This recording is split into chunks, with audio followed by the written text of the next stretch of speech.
one thing that I've always tried to get across to everyone that's involved in bodybuilding, where do people come from when they come into bodybuilding? It's usually the layperson, somebody who somehow gets attracted to bodybuilding and then makes their way into bodybuilding, either being a fan and paying to see bodybuilding or buying bodybuilding products, or getting involved in spending money in other parts of our fitness industry, which could be gyms, clothing, gadgets, food supplements, whatever. So the lay person making their way into our industry. So today I thought I would discuss the topic with a lay person, and this is my friend Gareth. Hi. Who also is the technical director of everything that we film. This is the guy in the background. So Gareth has seen a lot of it. And now I'm going to get his perspective. So he's probably going to ask me a bunch of questions that, say, a lay person who could be a little bit confused or doesn't really understand the underbelly of this industry. So we're going to start. Gareth? All right.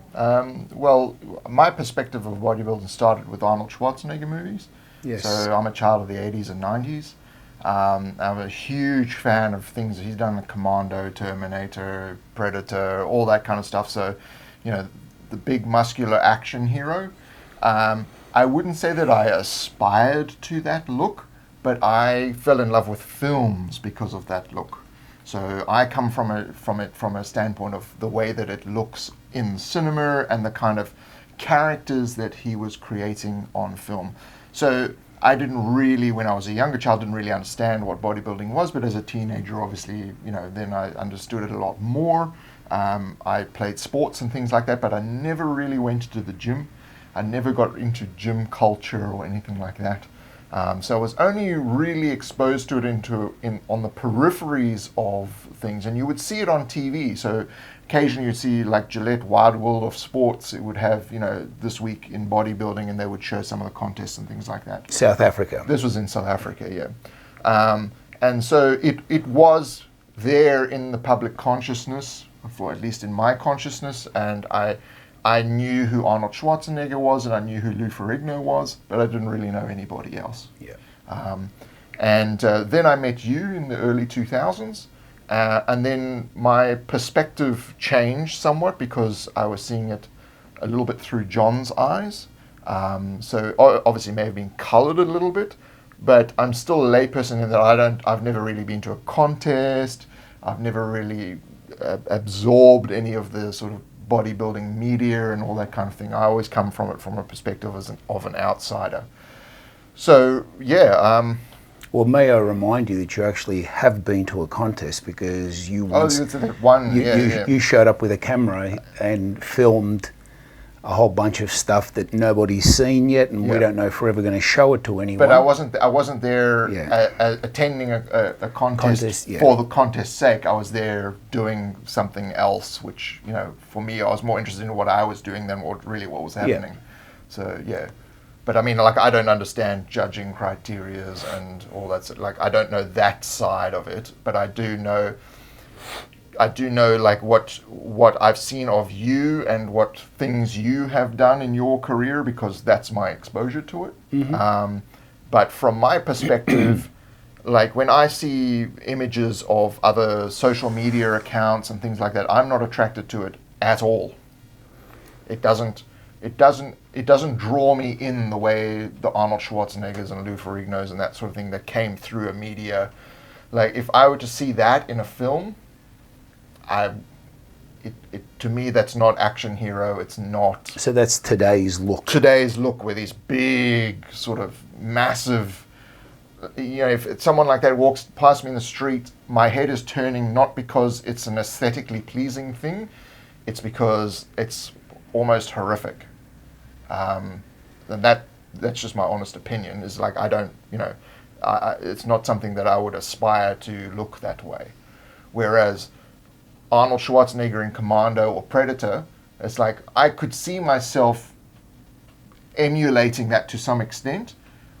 I wouldn't go that far. I really wouldn't want to be that sort of size. Maybe the size of Rocky and Carl Weathers. Well, I'd rather have a 6-pack than a 1-pack. That's, Yeah. you know. But that's really, yeah. I mean, like that whole scene with Carl Weathers and Arnold with the bicycle, like that's visually attractive to me, right?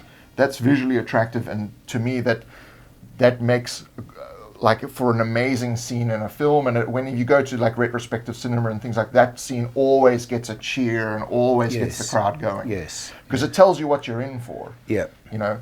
Yeah. Whereas when I look at a lot of sort of the media you asked me to look at, it's like it doesn't hit me. I don't feel it like I would have. You know. So what's happened? There's a shift that's clearly happened in bodybuilding, okay, and we now have many different divisions. So you have these huge guys, and from what it looks like, everything's just getting judged on size. So then you have a step down from that, which is classic bodybuilding, and there's a height to weight ratio that these guys have got to fit into. Now, and so what was it before? Before it was just you got to look good. Okay, there was no height or weight. Sometimes I saw that thing with Flavio where, you know, he's a short guy and he's in the same sort of competition as people who are a lot taller than him. So you saw him standing next to Lou Ferrigno. Yeah. Right. So what has happened? Those guys with the really good-looking bodies really don't have anywhere to go, because in my era, during the 80s and the 90s, I actually started in the 70s, there were height categories and weight categories, but it wasn't the be-all, end-all. What it was really judged on was you had to look good, okay? It didn't really matter what you weighed. Sometimes they had the over 200 pounds or the under 200 pounds. And in some instances, in amateur competition, they would have the lightweight or even bantamweight, lightweight, middleweight, light heavyweight, and heavyweight. So like in boxing? More or less, right?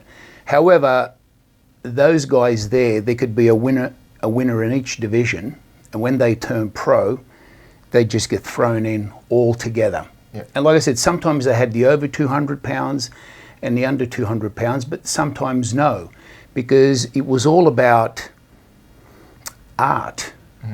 You know, the aesthetics of it. The aesthetics of it. So there was, it's like art, science and sport all rolled into one, but the end result is what you're seeing is an art form. Yeah. Right? So, and that's what, for me, translated into the films, is because you've created this characters like comic book characters. yes, You know, the muscular superheroes, we still have that. yes, But if Thor looked like what I've seen in the sort of big category, whatever that is, I wouldn't go and see that Marvel movie. got it. Okay, so in my time, right, we built the most amount of muscle that you could with certain rules and limitations. We made sure that our waistlines were kept small, and even some guys who had a little bit wider waists, it didn't matter as long as the waist was flat and muscular, right? So the waistline was a center point, okay? And what we were always looking for is the V taper, or they later called it the X taper. So you had big muscular legs, a small waist, and a V-tapered upper body. So now that they've got a height to weight ratio, the guys from my era may not fit into that category, because it wasn't really about weight. It was like, okay, I'm fully developed now. I've got a small waist, I've got beautiful shape, and this is about as good as I can look, right? Which does not translate into a weight category or a height category. Okay, so now the people that are going into classic physique, they're limited by what they can weigh due to their height. Now, some of them have an advantage because the taller guys seem to be able to put on more mass, but they've still got to keep the lines, you know, the small waist, the beautiful shape, the sharpness. So myself, I probably would not have made the cut for the classic division, but they keep shifting the weight ranges around. I think they've now gotten to a point where that's it, that's the way it's going to remain. So you'd have a physique like that. If they competed in the men's open, they'd be overlooked because the men's open seems to be judged on size at any cost, or at least that's what it looks like. So as an example, the way Chris Hemsworth looks now in the modern sort of Marvel movies, what sort of category would he be in? Would he be classic, or is he a bigger person, or I mean, if he looks like he could be classic. Okay. He may not even fit into that weight category, but due to his height, I would guess that he would fit into a classic division. Mm-hmm. There's also another division which is called men's physique, or better known as the men's board shorts. Okay. Now, those guys there do not have a weight limit or a height limit, but they've got to have good-looking bodies. Okay. Right? So, for whatever it's worth, they've probably got the most aesthetic-looking bodies. But they're covering up they're covering up the legs. Okay. I'm not sure what's behind that. So they don't really have to look good here because it's not cut off at the I think knees. A lot of them still do have good legs. Yeah. You know, that the calves are on show. And it's really about the V-taper, the crisp, nice look of the muscles, the shape, and the small waist. Yeah. You can get too big for that division, in which case nobody says you weigh too much, you just won't place, or you know, you won't get a good place. So men's physique is a good one, except you're covering up the thighs. So is there like a Mr. Universe category of that, or there is like the Mr. Universe in board shorts or something? No. Well, look, if there is a Mr. Universe contest, right, there's the NABA Mr. Universe, and I think they may have a men's physique. Okay.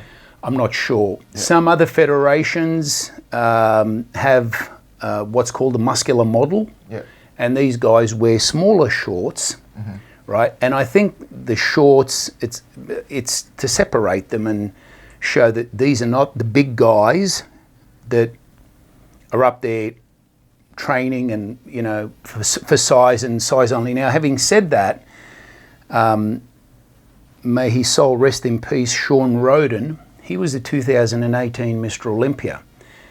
And this guy was put together like a guy from the 80s and 90s. He had the tapered waist, flat waistline, a beautiful waistline, beautiful V-taper, highly muscular legs, and he looked very proportionate and had an attractive looking body. Now, there were circumstances that prevented him from competing due to some legalities, and when he got to a point where he thought he could make a comeback, I'm not sure what happened, but he was known for having heart problems. I think, you know, he had something wrong with his heart, and he did pass away. We don't know really what happened there, what was the cause.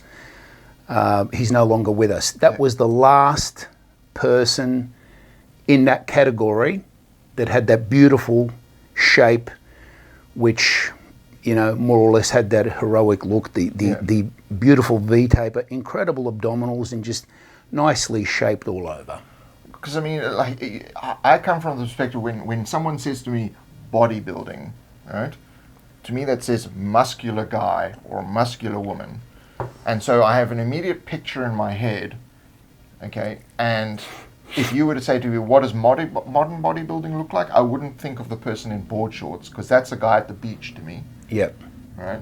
So, like, if you were to say that's like male model. Yeah. Like if you said male model to me, I would think of the board shorts people. Yes. And if you said bodybuilding to me, I would think of the big muscular people, because that's my perception of what bodybuilding is. Obviously through you, I know that there are like these different categories. I don't really understand them all. So there's also the classic division, yeah, right? You've clarified it a lot, but I'm just saying from my perspective, it's just what I see when someone says bodybuilding, I just see these huge people. And like, I understand that, you know, Chris Hemsworth, to look like Thor, uses bodybuilding to do that, but he doesn't look like a bodybuilder in my perception of what modern bodybuilding is. He does look like a bodybuilder in terms of what Arnold used to look like. He's more of that mold. He's more of that mold. Yeah. So it still exists. It still exists. In the public consciousness, it's there in these huge billion-dollar film productions. Yeah. But in the sport, from a public's perception, it's not the same. And so, I always knew that bodybuilding, and there was the sort of the drug side of it as well in terms of steroids. And a lot of sort of ordinary people in the street would just be, it's all just steroids. Yes. So before I met you, there was a lot of, it's all just steroids. You can't look like that without taking steroids. Yeah. And then when I met you, it was like, no, you can do all of that with just eating properly and going to the gym, which like I'd never had that kind of approach to it before. It's just like, if you go to the gym, you're only going to get so far, and then you've got to put injections into yourself, and I would never do that. Yes. So that was my perception of it, which has been broken down obviously with interaction with you. Yes. But my perception is probably the perception of a lot of people. And I think that's part of the problem, is that you've got that perception is, okay, if you're going to end up that big, you must be taking a lot of stuff to get that big. Whether you are natural, you're not natural, or whatever. All I have is what has been historically put into me, that at a certain point you need drugs. So I don't I don't know if that's part of... Look, you have natural bodybuilding, and they claim they don't take any drugs. I'd like to think that they were being honest, but they're not. They may be taking small dosages. In actual fact, when I retired from bodybuilding, I knew I was going to keep bodybuilding, and I thought to myself, well, you know what, you've done what you needed to do. If you do want to compete again, if you do want to get on stage, why don't you just do the natural federations? And there were some restrictions. You had to be natural for 5 years for some federations, and some federations you had to be natural for life, right? So I had already used, and one of the reasons why I used is because I once competed in a contest where it was a pro-am contest, okay, and I had a job and I was a trainee manager of a particular business. And I actually ended up leaving a good position because there was this pro-am contest coming up. Now, I was out of shape, right? But I wanted to compete in that contest because you had people like Roger Walker. Mm-hmm. And I thought to myself, this is a chance to stand next to the very best bodybuilder in Australia at that time. And, 2 weeks after that show, he was going to compete in a Mr. Olympia. So Roger did compete. He wasn't at his best.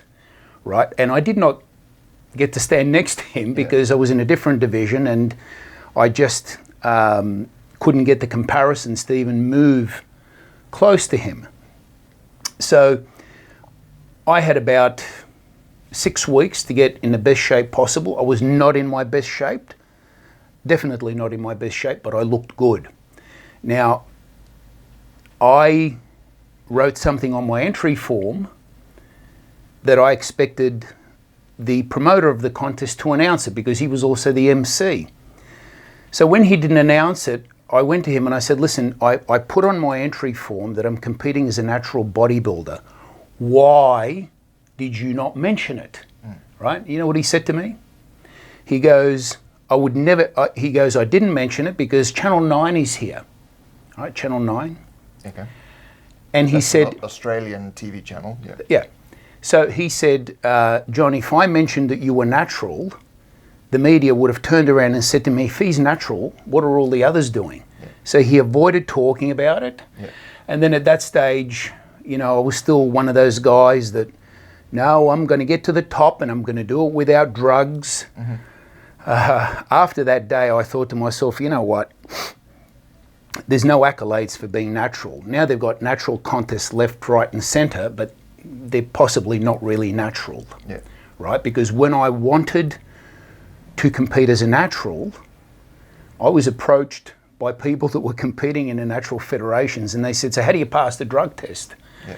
And I'm going, well, you simply don't take drugs. Yeah. And I go, but why are you asking me this? Because you compete in a natural federation. And the guy started laughing and he goes, no, we call ourselves the almost naturals. I go, what do you mean? I said, he goes, we take stuff. Yeah. We take small dosages. Yeah. And I said, if you want to take stuff, why don't you just go to the federations that don't test you and allow you to do that? Isn't the whole point of this to do it without any artificial aid? So that, to my way of thinking, I thought, you know what, keep out of this. Because you've just come out of something like that where you've been using substances and now you wanted to do it in a particular manner. And these guys are, you know, you're not on a level playground. You don't know what's really going on there. So at that particular contest when I was natural and it didn't get mentioned, I was quite dejected. So what I did for myself, I said, look, just get as good as you can without using anything. And then at some stage when you think it's the right time, do what the others are doing and get involved in it, because obviously, you know, it's almost like a waste of time mentioning this and talking about this. So even though natural bodybuilding is really big, I don't know how natural they are. Yeah. But I mean, like... And what is natural? Yeah, I mean, like, the word natural doesn't really mean anything. You cannot test for a lot of substances. I'm not sure if is natural. Yeah. you can't test for insulin. Yeah. Right? So a person could be using insulin as an anabolic and there's no test for it. Yeah. Okay? There is no test for growth hormone, GH. You could use it and you could enter a natural contest. Well, these things are naturally occurring in your body, I would assume. They're naturally occurring, but when you're injecting them in greater quantities than what your body can produce, it's a different story altogether. So how natural are these guys? There's certain things that they can't test for. And I believe also if you're over the age of 40, generally your testosterone level starts to dip. So they allow for some, I'm not 100% sure, there's a testing body called WADA or something like that. And it may be that once you're past 35 or 40 years of age, you're allowed to take moderate dosages to keep your body functioning, which is called TRT, testosterone therapy. Yeah. So you're replacing testosterone. Now, to my way of thinking, I know what the replacement dosage is, and that was pretty much what I took to get in my best shape. So, and it, you know, it was low dosages of testosterone. But what I don't really understand, like, again, coming as an outsider, is why would you want to be that big? You know, to me, it seems like you're hindering yourself in a way. You know, you're doing all of these things to basically destroy yourself to be huge, and there's a small subset of the population that would like that, but the general populace would not. So Look, I don't, like, to me, I don't see, like, I can understand someone like Arnold Schwarzenegger getting to the top of his game and then he can translate that into films and whatever. But if you are this huge person, like, where does it go? I don't see the end game in it. I don't, like, if I was a young person aspiring to look that way, what am I aspiring to in the end? You know, like Lou Ferrigno and Arnold Schwarzenegger, I can see the end game. I can see what they've done with that. I built a physique and I went and I starred in movies with it, right? That's done today by people who are not bodybuilders. Yes, yes. That's done by people who are your beach board short Yes, people. yes. It's not perceived as bodybuilding anymore. It's just he's a fit guy. So it's the label has shifted to fitness, and bodybuilding has sort of blown up into this behemoth of muscle that really I don't know. From 1970 till the early 90s, possibly maybe even up to the year 2000, we were on TV all the time. Yeah. The sports channels would film bodybuilding, people would look at it and they thought it was great. Other sports people did bodybuilding. You even see boxers after they weigh in, they do a front double bicep. That all came from bodybuilding. Some of them actually go into a most muscular pose. That was all from bodybuilding and the fact that we're on the media. Back then it was looked upon as art. Okay, we kind of knew that there was some sort of substance use, but it wasn't such a great deal. It wasn't a big deal. It wasn't something that you focused on because you could achieve that look basically through training correctly and eating correctly. Okay, these days, even if you've got a moderate amount of muscle, people think that you're taking drugs. If you've got any muscle at all, you're labelled as a steroid user, which is not the case. Okay, you can get really good, and I mean, good, hard, muscular without using drugs. You can actually do it just simply with food, training, and some good supplements. So where bodybuilding is at the moment, it's size at all cost. Now, I'm not sure who's to blame for it, whether it's the competitors, because the judges can only judge the people that show up. So if everybody's showing up and there's this thing of, I've got to be the biggest guy. Well, to an extent, it is the contest, because obviously with these categories, if you want to win in a category, you've got to prepare for that category.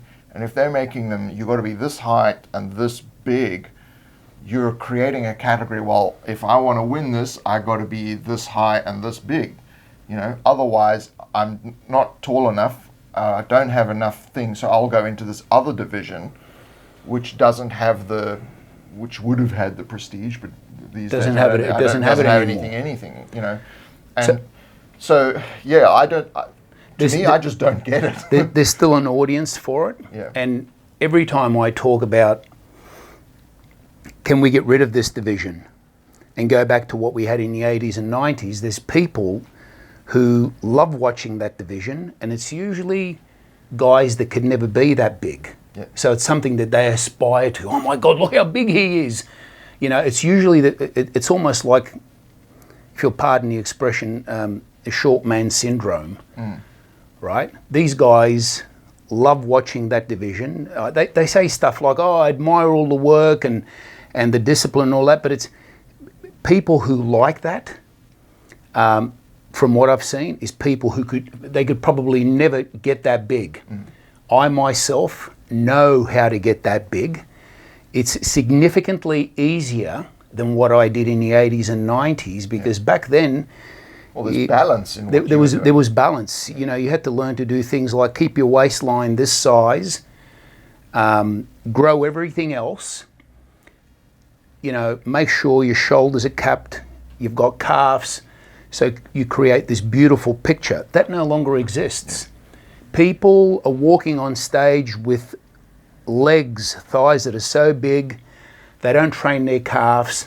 Well, I mean, they waddle. They don't walk. Well, besides that, I mean... Well, the ones I've seen, it's like, there's this rocking sort of motion. Sensation to get, Yeah, I mean, I just look at that and it's, to me, I don't understand.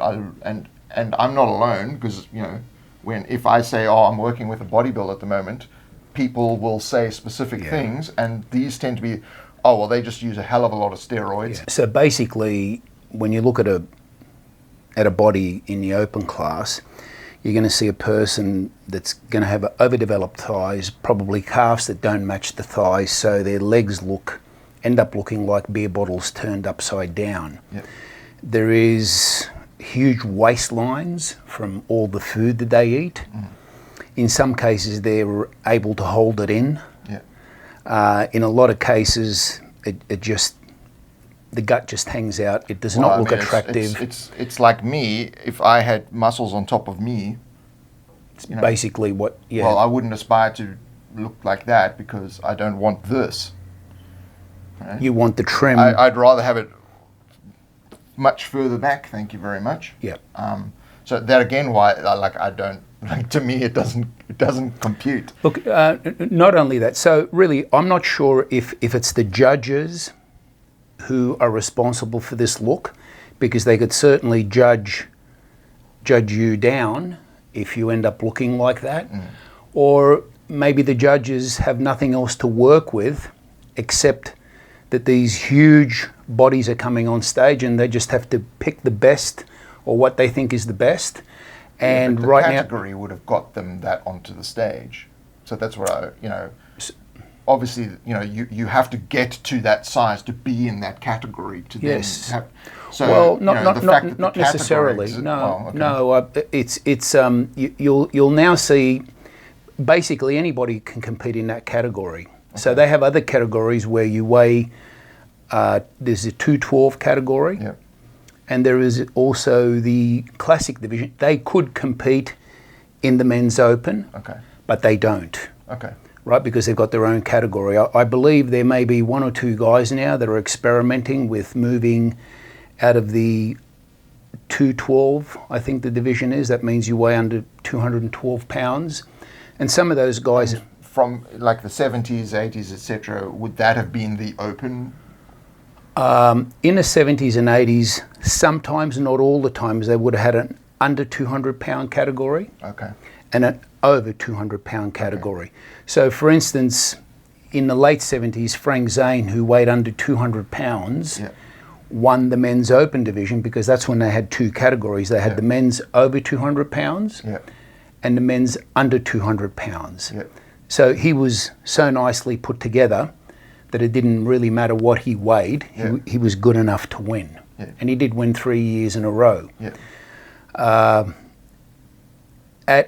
At that stage, at that time, that era, if you walked on stage with a gut, yeah. you were simply ignored. No one would take you seriously. Or would you have even been able to get onto stage? Well, they probably would have let you compete, but in some instances, you either would have never have qualified, or if you... Well, it's like me. If I can go to a sprint meet and run the 100 meters, but I'm not going to beat Usain Bolt. No. Yeah. Look, there was one Mr. Olympia where I think Arnold was the promoter, and some young guy wanted to compete in it, and he wasn't qualified, so Arnold went out of his way to have a look at him, yeah. and this guy was not Mr. Olympia caliber, and he simply said, "No, I'm sorry, I can't let you, yeah. I can't let you compete." So these days, you qualify. You have to qualify. Yeah. There are some bodies that still retain the aesthetics, yeah. right, that are in the open division, yeah. and they may win other shows where the big guys are saving themselves for the open division, and when they compete in the open division, they're simply not winning. Yeah. The biggest of them are the winners in the men's open. Now, a lot of people have said, "Oh, look, just let it be. It is what it is. We don't have to please the general public." Well, that's people coming into bodybuilding now have so many different categories. What can happen? A lot of people have said that men's open division will eventually change or go away. Now, a lot of these guys are passing away. Yeah. For whatever reason. I'm not sure. It's lots of different reasons why some of them have passed away. Some of them weren't even the big guys. Yeah. They were in the smaller divisions, but in the off season they'll tend to get really big.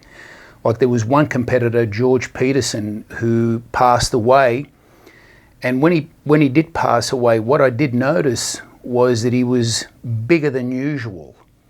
I saw him posing, and he was packing a lot of size. He didn't have the definition and the symmetry that he previously had.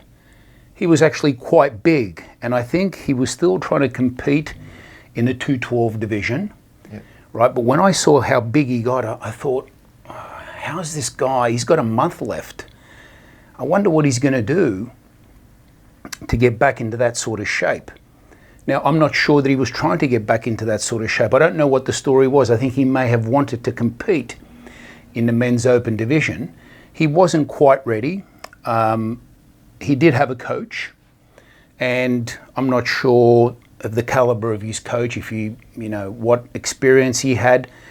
But George Peterson passed away. Yeah. I don't know what happened.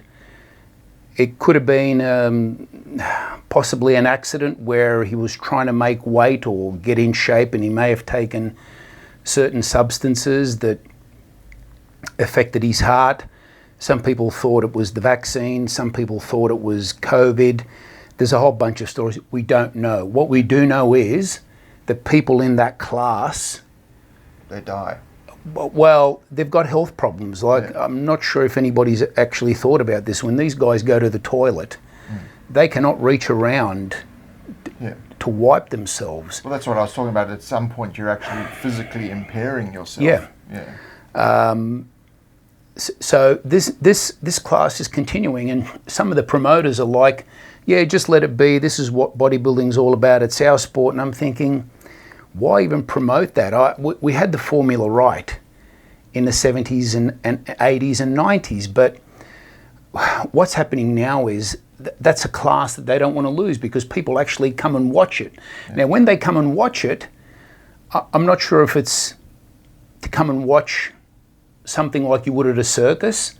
It's great to watch the circus performer, but you wouldn't want to be the circus performer. Well, to me, it's always been the spectacle of it, right? Yes. So, as you know, in South Africa, bodybuilding contests used to draw huge crowds. Yes. I mean, even in, what's the documentary that has Arnold in Pumping Iron? Pumping Iron. There's a huge contest in there with thousands of people. Yeah. So I knew that sort of stuff happened. And then you would see these TV shows where you would see huge crowds of people watching a person on stage in a spotlight doing all the poses and everything. So to me, that was the artistry of it. That was the whole thing. But I don't get that perception anymore. It's still a spectacle, but I think it's a spectacle for the wrong reason. Perhaps. Yeah. And what happens is anytime I mention anything about that class or how I don't like the way these people look, I get a barrage of abuse. You're not respecting them, and look at the hard work that they put in.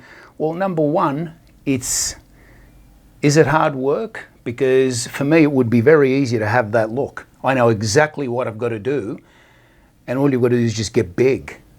Well, just getting to the basics of bodybuilding is, to me, hard work. So yes. One can appreciate that it takes a lot to get to where they are. Mm-hmm. Okay, but what I always go back to is I don't understand why they're there and why they're not where Arnold and Lou Ferrigno and those sort of people were. Because that's aesthetically pleasing. I mean, Arnold is still cashing in on that decades later. Sure. Whereas some of these guys, I don't know if you'll even know who they are in 5 years' time. I mean, I don't know any of their names. And I'm in, the peripheries of it. So. Yeah. So, like people have said, the classic division will probably grow to a point where it will take over. And look, I've even seen other bodybuilders, well-known bodybuilders, who kind of, at first they thought, you know what, bodybuilding's just gone a little bit off the rail. We need to get it back to where it was. And then they start becoming contest promoters. And all of a sudden, once they start making money, they're accepting of that class, and they go, and thank God, what I used to do in the 80s has been replaced with classic bodybuilding. No, it hasn't been replaced with classic bodybuilding, because there's people like Lee Haney, Bob Paris, and even myself. That's 3 examples of people who had enough size and weighed enough to not be able to make it into the classic division, right? The height to weight ratio. And we certainly don't want to look like the really big guys in the open division. So that class of bodybuilder is actually missing, right? And what I say to the promoters, if all you're worried about is money and you're keeping this open class going the way that it is, can't we replace it with something else? And that something else would be just beautiful bodies where you're not weighing them, they've just got to look beautiful and they can get as big as they want, which is not what happens in the classic division. The classic division, there are restrictions, and there are some people, there's a particular bodybuilder by the name of Breon Ainsley. He won, I think, 1 or 2 classic Mr. Olympias. And then Chris Bumstead came along. This guy's a taller man, and when you're taller, you're naturally able. Well, they've done it so the division allows you to carry quite a bit of size, okay. But then people like Breon, who may actually have the capabilities of winning that division, he's held back by the height to weight ratio. So you see him in the off season, I'm going, wow, this guy's looking really good. I think he's going to give Chris Bumstead a run for his money. But then when he has to make weight, a lot of what he built, he has to lose. And Chris Bumstead keeps winning. So it's almost like it's skewed. It's a skewed division. Right? What I would like to see is if contest promoters, and it's all about money, start another division, shift things around, because the men's open division it's got nothing to do with being healthy. It could actually be dangerous. You know, some of the stuff that these people have to put through their bodies, I don't know how they do it, and how they've even lasted this long. You know, in a few years, I don't know what's going to become of them. You know, there have been some big guys like Jay Cutler who were very smart, and while he was one of the bigger bodybuilders, he never really had a gut. He had somewhat of a large waistline, okay, but he was quite smart. He kept it, you know, he knew what he was doing. He knew how far to go. He knew what not to do and still have that size. He's now retired and he's quite healthy. Then you have Ronnie Coleman, who at one stage he had one of the most beautiful physiques out there, but he just kept pushing and growing and getting bigger. And he got to the point where, you know, his waistline just blew out. He started off with one of the better looking waistlines in bodybuilding. When he ended his career, he had one of the worst looking waistlines in bodybuilding. You know, he's had a lot of joint problems, and you know, he's had many back and hip operations. I'm not sure if that was due to the consistent heavy training, but to get that big, you actually don't have to train that heavy. You know, Ronnie was just somebody who loved lifting heavy weights. Even when he was really aesthetic looking, he was really strong because he was a power lifter. So he came from a powerlifting background. And he also played football. And when he played football, I think he sustained a couple of really bad injuries that just possibly over the years just got worse and worse. And then that was compounded perhaps by some of the things that he did, which was really, really heavy training. And I actually feel that it wasn't necessary to train that heavy to get that big, right? But he just loved it. He had an emotional attachment. I call it emotional lifting. You know, then you had other people like Dorian Yates, who sustained quite a few injuries from the heavy training, and he also didn't need to train that heavy. You know, if Dorian Yates kept doing mostly what he did, but you know, there's nothing wrong with his workouts. It's just that the only way he felt he could progress is just by putting more weight on the bar. Now, if that's your mentality, you're going to get to a point where you need to ask yourself, well, what's the breaking point? Yeah, how much weight is it going to take before something snaps? Yeah. And eventually that's what happened. Now, if Dorian had his way of doing it, and a lot of people say, no, that's why he was so good. I don't agree with that, because if he actually used time under tension, which means using less weight, moving the weights slower, making sure that everything is contracted and you're feeling it, I felt he could have got just as big and probably could have gotten even better, because he may have been injury free. A lot of people will not agree with that. I have trained that heavy, and I was certainly capable of lifting some of those poundages, and I've also trained lighter. And to my way of thinking, the lighter training was actually harder, because like when you're doing a set or a repetition, 2 seconds bringing it up, then squeezing it at the top for 1 or 2 seconds, and then 3 seconds to lower it, holding it for a second at the bottom. All of a sudden, that repetition is almost 8 to 10 seconds per rep. Yeah. Where when these guys are training heavy, they're like, whoa, that type of behavior. And then you're using momentum. You're using momentum, and and some people are just so dogmatic. No, you got to train heavier. Now, for me, I was able to curl 280 pounds for 3 reps, and the reason why I chose that number is because Arnold claimed to have been able to have done the same thing. I was also very strong on triceps, where I was able to use 315 pounds for 5 reps on lying extensions, which was for the triceps, except to get bigger, I actually lowered the weight. Yeah. And to get to my biggest arm size, I, for a guy that was able to curl 280 pounds for 3 reps, to get my maximum amount of size, my curls varied between 80 pounds to 120 pounds. Yeah.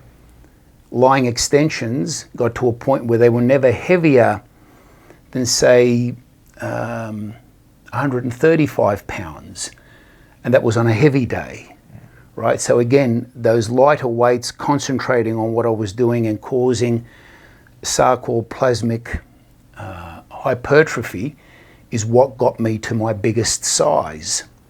So it was more, your approach would have been a more scientific rather than I'll just go heavier. Yeah. I can then lift it heavier. But the engineering of it in terms of your bone structure and muscle structure and everything, the amount of stress that must put on your body. Like if that was a bridge, this is a point where you cannot drive another truck on that body, otherwise it's going to just... But the funny thing is, there's I'll tell you his name. There's one particular bodybuilder. I'm not sure if he's still active in competition. His name was Johnny Jackson. He had a fairly good physique and won some pro titles, but he was also a power lifter. And what he did say is that when he used to train for powerlifting, he would actually lose size. He would get stronger, but he would actually lose size. And then when he competed for bodybuilding contests, he'd lighten up the weights.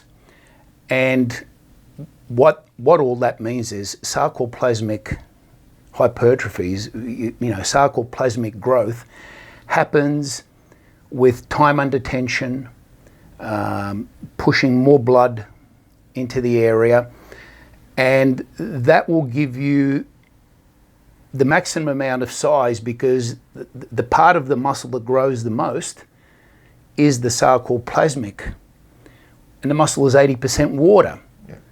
Right now, the other sort of training where you're going really heavy, that will only give you a certain amount of growth, and it's called myofibrillar, right? So that accounts for maybe 15% of the size. And that's what fibers in the muscles? That's the fibers in the muscles, and that's heavy training. Yeah.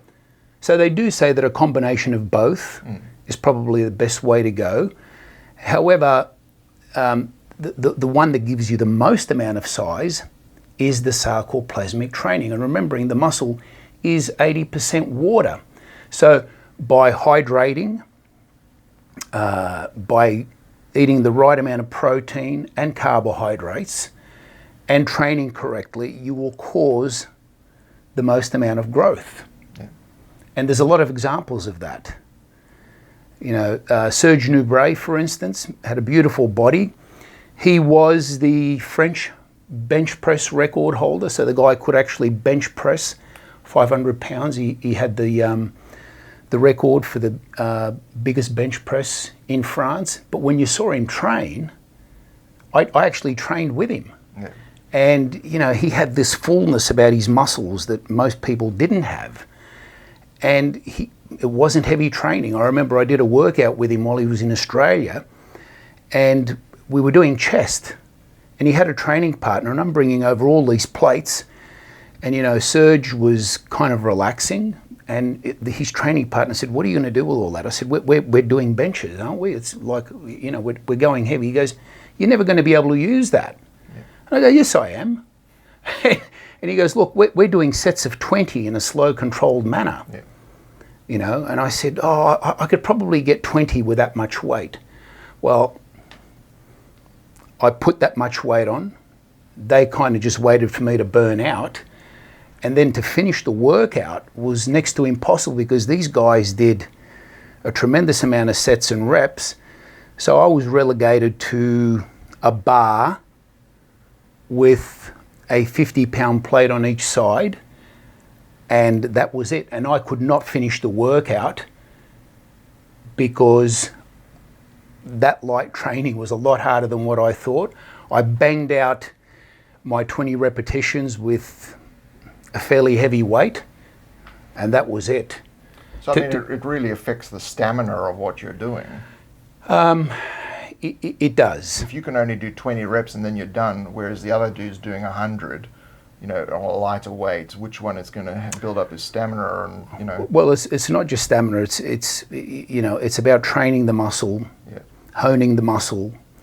It was a style of training that probably would have suited me better than going heavy. And I did my share of heavy training. Yeah. I didn't really get injuries from the training itself, but if you're playing sports outside, or you get into a fight and you hurt your hand, or you hurt an elbow playing sport, or you know, you go into the gym, you pick up a weight that's even moderately heavy, you hurt yourself, and then you got to think to yourself, what actually injured me? Was it the weight, or was it what I did outside the gym? In my case, it was what I did outside the gym. You know, my poor body was put through hell outside the gym. Then I come into the gym, and you wouldn't need a heavy weight, yeah, to hurt yourself. I was already hurt. Yeah. You know, exacerbated. It just exacerbated where I should have been resting, or possibly, you know, getting it fixed up before I came into the gym. So no, it was not the training. And possibly even with Ronnie, yeah, he did do some really heavy weights, and you know, he just kept going heavier and heavier and heavier. But then the guy that actually took the crown away from him, Jay Cutler, who did a fair amount of heavy training, he did things differently, and I saw Jay doing a lot of rehabilitation work. Mm-hmm. You know, there was Pilates movements that he did, which conditioned his body to be able to make his joints healthier. And then one day he made a comment. He said, "I don't have room in my training for handling those sort of weights." Yeah. And then, even though he was still training heavy, I started watching him, and I'm going, well, you know, where Ronnie would use 800 pounds for squats, he used to wrap everything, which, you know, possibly made things a little bit safer. Mm-hmm. But he was very ballistic, where Jay, he would use maybe 400 pounds, yeah, but he would come down, he would rest at the bottom, hold it at the bottom, then come up and control the weight throughout the whole motion. Now, Jay's retired, and he looks quite healthy. He's still able to train. But Jay did things a little bit differently, and he was more careful, where Ronnie was like a complete animal. He just went for the heaviest weights. He loved it. He loved being filmed. using heavy weights, and I don't know if you're familiar with the term lightweight baby or nothing but a peanut. So he'd get tremendously heavy weights, and he got a lot of satisfaction out of it. You could tell it was an emotional thing with Ronnie, where he just loved training with those heavy weights, and he would pump the muscles and grow them with heavy weights. But having said that, when you see some of the other movements that he did, not the basic movements, like I'd see him do one-arm curls on a preacher, well, the weights weren't really that heavy for some of his movements. You know, but then he'd get on a leg press and he'd put 2,000 pounds on it. He was deadlifting with 800 pounds, bench pressing 500 pounds for reps. I don't think it was absolutely necessary, but it did work for him. Having said that, if he didn't do that type of training, I still think he would have been as good. And his injuries, well, I think it was a consequence of what happened when he was younger, because he played sports. He was a powerlifter, he played football, and he had a couple of really bad hits to his back while he was playing gridiron or American football. So that carried over. And, you know, with the amount of weights that he used, possibly that was the catalyst that set off whatever injuries he did through his sporting life. I don't ever remember him doing anything like Jay Cutler, where Jay was, you know, I once saw him working with a kettlebell in a very strange position. And I said, I wonder what he's up to. Well, that was rehabilitation, you know, and Jay got to a point where he said, no, I'm not going heavier than this. And still, the guy was huge. He actually beat Ronnie. Yeah. He was the guy that took the title away from Ronnie. So there's something to be said for that. But having said that, like, honestly, I understand where you're coming from. I don't know what's going to happen with the men's open division. One would only hope that somehow we can revert it back to a healthier look, a better look, something that perhaps when you and your mother or your brother look at it on TV or in a magazine or on social media, you go, wow, that's a good look. I would not mind looking that way. It'll bring more people into the sport. But having said that, the contests are now put together in a manner where you've got all these different classes. Well, it's become very murky. Yeah, well, but also, I don't know how anybody could sit through a contest with all the different classes. It's a long day, or it's a long couple of days. I would personally like to see the men's open division changed to something more sustainable. Not just for the general public, but also for the athlete's health. And to make it sustainable, you should be able to train for life. You know, Jack LaLanne, I think, passed away at either 94 or 96 years of age, and he was still working out. He was probably the fittest looking 90-something-year-old I've ever seen. He was training with weights. You know, I think he died of pneumonia in his mid-90s, and right now the latest person that I've seen who's looking really healthy and is still training with weights is a gentleman from Canada called Vic Downs.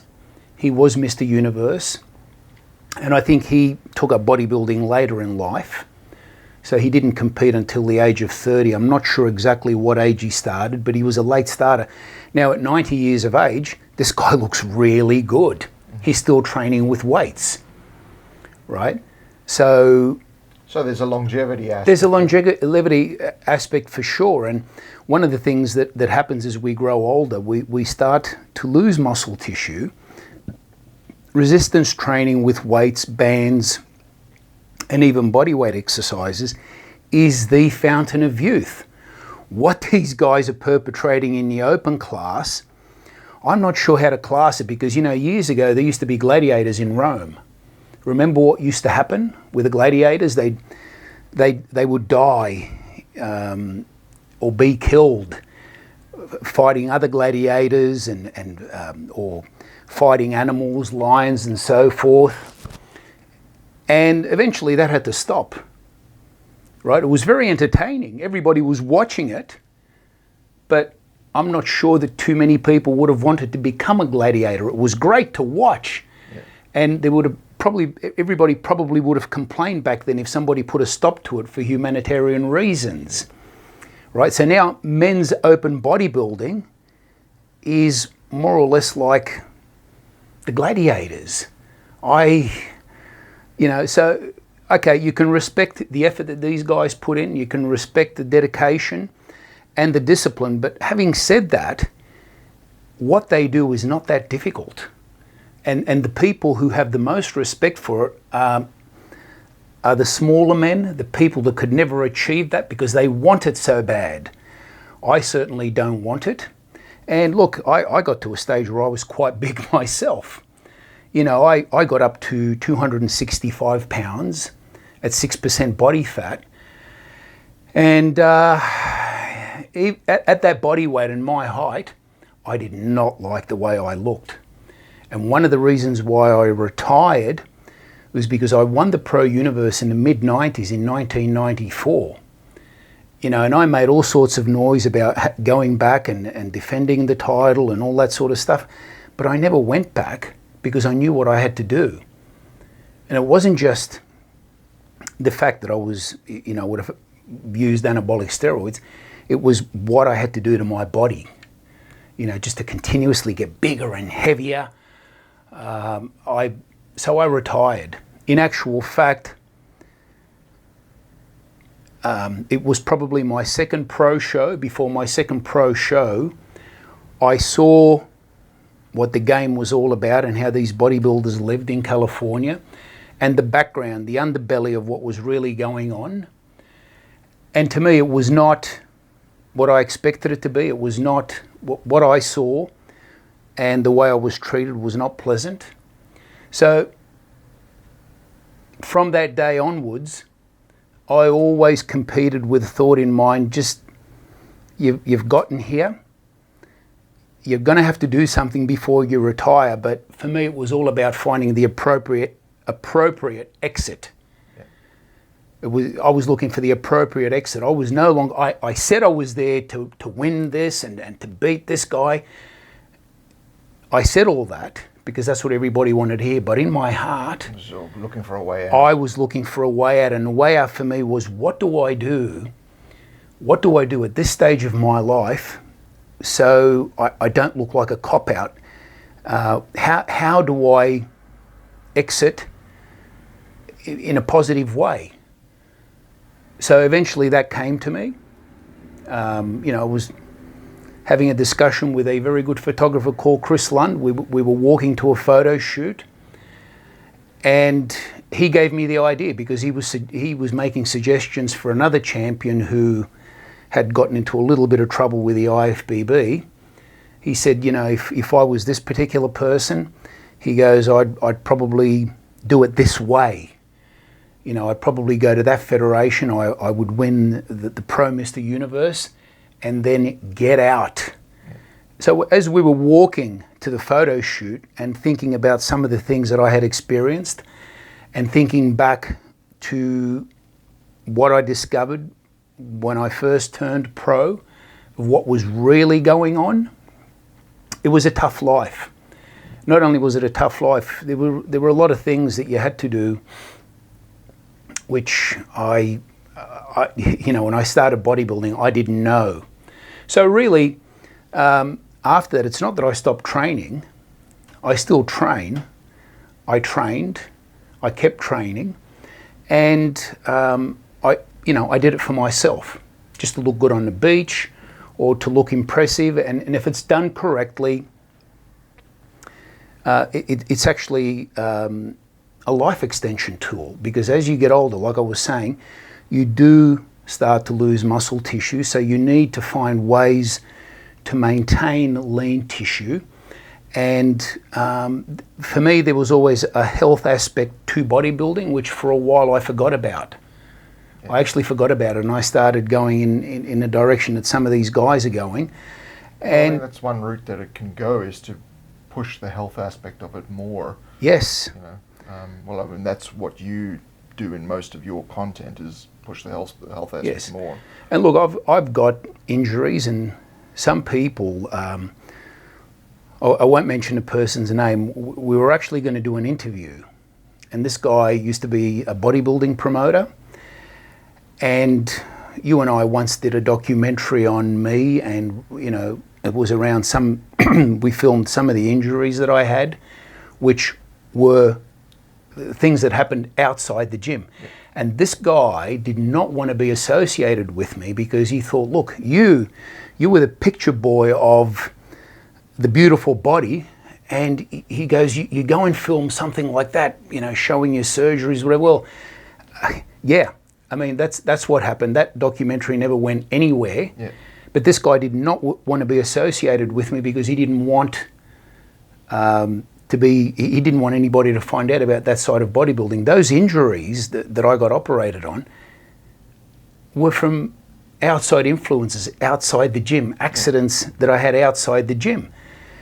And I thought I was friends with this guy, and I thought he was a good person. He still is a good person, but I believe his thoughts are a little bit skewed because he actually didn't want to be involved with me because he felt it was a negative aspect of what I showed and what I filmed. And that documentary will probably never be shown or will probably never go anywhere. It was just something that you and I did to experiment years ago. Yeah. So, I've had several operations. I don't talk about them too much, from injuries that I've done outside.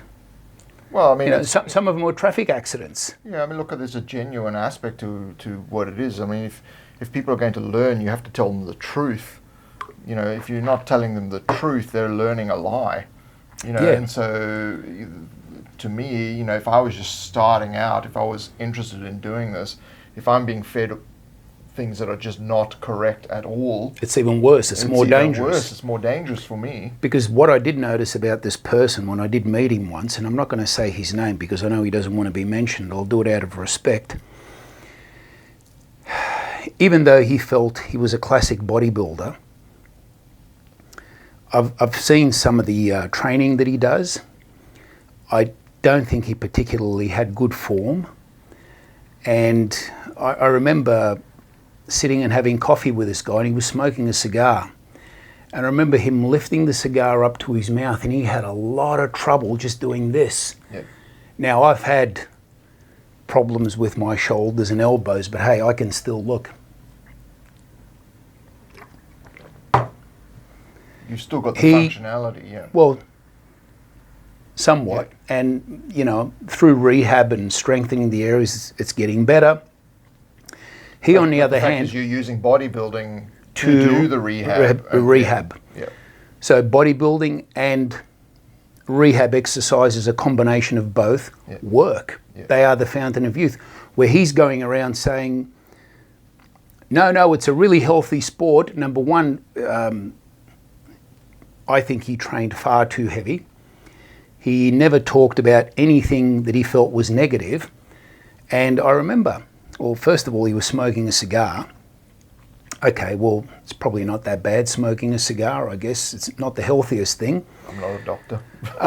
But this guy had a problem, I remember. He could hardly get it up, a cigar or a cigarette cigar, something like that. So here's a person who wants to promote the other side of bodybuilding so badly.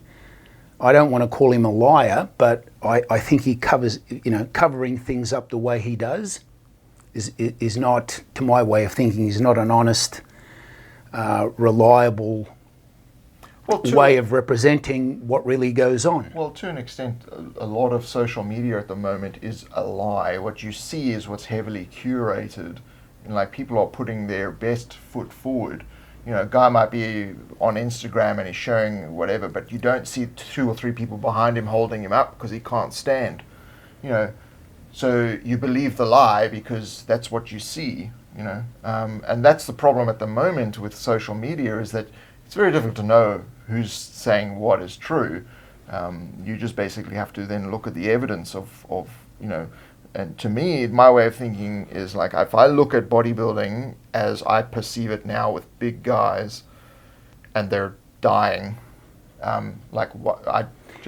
But even some of the smaller guys are dying, and I'm not sure what that's due to. I don't believe it's COVID or vaccines. I actually believe it's the peaking procedure of what they do. And, you know, it's the smaller guys wanting to get bigger. Yeah. And I don't know if it's their coaches or whoever it is, but there's a lot of misfits. And like, I mean, these gurus and coaches or whatever's out there, some of them are frightening. Yeah. You know, having said that, weight training, bodybuilding, the way we eat, if it's done correctly, with the aspect in mind of health. Yeah. You know, because when I came into the sport, not only did I see Arnold, Bill, Pearl and Sergio, there were other guys that were really into the health side of it. You know, Steve Reeves always preached health. Jack LaLanne, more than anyone. And then there was another person called Paul C. Bragg who trained with weights, but he was not a competitive bodybuilder. And at the age of, I think, 85 or 87, he held the world chin-up record. Yeah. I think he could chin himself about 80 times. Right now, he died at 97 years of age in a skiing accident while he had a significantly younger girlfriend sitting on the beach watching him. Yeah. Right? That's why I say it's the fountain of youth. This guy was training with weights. So was Jack LaLanne. Yeah. So it's a life extension tool. It is a very positive thing that we do. Yeah. What's going on in the men's open class and the way that they look and what they're perpetrating to the general public, no wonder nobody wants to film us anymore. Yeah. You know, and having said that, sometimes I get calls to go in and do advertisements for various reasons. And if it ever calls for a bodybuilder, I never get picked. Because you don't look like a because I bodybuilder. don't look like the people that they want to perpetrate on those commercials, which is some big type of person that's like, you know, almost doesn't even look real. Whereas you would be more a fit guy. I would be, I don't know, like maybe the statue of David. Yeah. That's not what they were looking for, so I never get the parts. Yeah. I'm not sure how old action heroes are these days, but I would tend to want to fit more that mold, and I do fit that mold. Yeah. I'm not a movie star or a television star, and I'm not sure that I ever will be, but that is a look that I think is missing. Well, it's there. It's there. It's there in film and television. Yeah. Those are the heroes. You know, obviously the heroes are not the Arnold Schwarzeneggers of back in the day, but that look of the bodybuilder, you know, that fit, muscular person is still on screen. When Batman puts on the bat suit, it looks like a bodybuilder from back in the day, you know. So there's like, I would want to wear the bat suit because it makes me look like that, right? I would want to buy the thing that makes me look like that, but I wouldn't want to look like the thing. Yeah. You know. Yeah. So I mean, I'm very interested to see what the comments in this are going to be, because obviously they're going to want to educate me, as they may want to do, and they may want to educate you. And they're more than welcome. I'm more than welcome. I'm always open to have my mind changed. But as I said, you know, that is my perception of it as a peripheral person looking in, and yeah, I just find it very strange at sort of the top. It's just it's very odd. Yeah. So we will just continue with doing the best that we can to steer it back in the right direction. Great. All right. Thank you.